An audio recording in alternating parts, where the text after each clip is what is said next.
climbing the mountain, it's all so dramatic. And what I just realized is exactly what you just said. If you paint it with too thick a brush, it's putting a hat on a hat, as they always say, and that you have this way of supporting it, but not slathering on the, because it's so clear from the picture, which is overwhelming.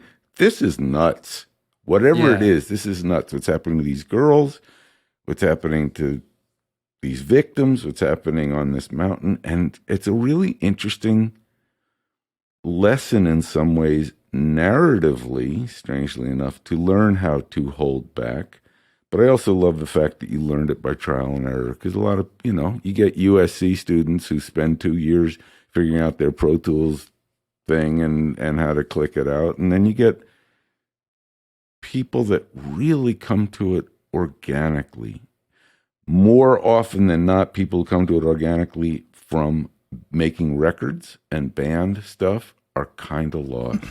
So you're unique, and you Yeah. might not realize that's It's unique to figure it out. man, I think I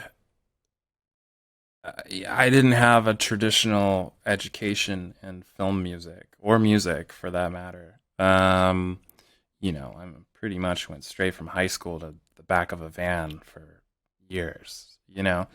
But I will say, I think it's given me, I don't want to say any sort of like leverage, but it's given me the ability to not be thinking about it from a too much of a technical strategic place when I'm writing an emotional cue. It's like sometimes, I'll either work with people or be in a session with somebody that's like, oh, this needs to be this chord and this transition to this, whatever.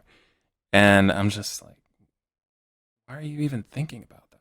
I mean, what I understand though, but at the same time it does help, right? Like in the right moments it's good to have that information in the back of your mind, but I always try to lead with texture and emotion and how I do we think that I how do think we that's just use called the being a same natural.